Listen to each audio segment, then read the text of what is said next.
Untuk rawatan hormon saya di Sky Klinik, kalau tanya saya serasi atau tidak serasi, sebenarnya memang serasi dan bukan sekadar serasi saja, tapi saya memang memerlukan rawatan itu. Okey. Hai, saya Irma Hasmi. Saya bukan seorang penggiat aktif dalam bidang seni sejak tahun 2005.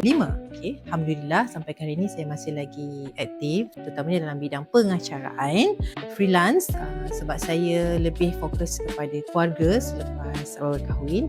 So priority saya memang saya uruskan masa tu anak-anak dulu, kemudian baru kerjaya. Tapi memang agak busy orang kata nak menguruskan waktu tu, sebab kita keadaan waktu menguruskan keluarga dia tak ada fix waktu tertentu setiap hari ataupun rutin yang sama lah. Ada rutin yang sama tu ya, tapi ada juga rutin lain yang kata kadang waktu yang ad hoc, and then kita nak selit dengan kerja yang jadual tu kita kena susun atur sendiri. Tapi so far Alhamdulillah sampai hari ni saya masih lagi aktif lah dalam bidang seni. Oh, tenang. Satu kataan, tenang. Masya Allah. Jadi itulah yang kita cari pun kan dalam kehidupan ni. Nak kalau kata tanya saya untuk umur sekarang ni, kita memang nak ketenangan supaya kita boleh menguruskan semua perkara dalam keadaan tenang juga. Mahu kerja ataupun persendirian ataupun aktiviti-aktiviti harian. Kita tak nak rasa serabut-serabut, kita tak nak stres-stres, semua tak nak. Tapi Alhamdulillah, kalau tanya soalan tu, setiap kali saya datang ke Sky Klinik, saya rasa sangat kedatangan saya sangat dialu-alukan. Bukan saya kata daripada segi layanan saja, untuk diri saya datang ke sini pun saya rasa saya mengalu-alukan diri saya juga untuk hadir ke sini, sebab saya tahu saya boleh bertenang di sini. Masya Allah. Wanita yang macam mana saya rasa semua wanita perlu ambil berat tentang hormon, sebab kadang-kadang kita rasa okey, sebenar-benarnya kita tak okey.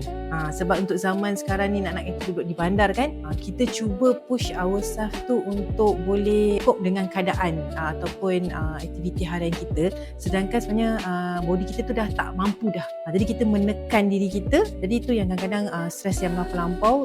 Kita cuba memberitahu diri kita kita okey. Memang dari saya psikologi tu bagus untuk be positif, tapi sebenarnya fizikal kita tu ada tahap-tahap dia dah tak mampu nak cope dengan keadaan begitu, hanya main aja kan. Jadi dia ada satu benda yang clash, ataupun mungkin kadang keadaan tu dah jadi terlalu besar ataupun berat, dia punya clash tadi tu.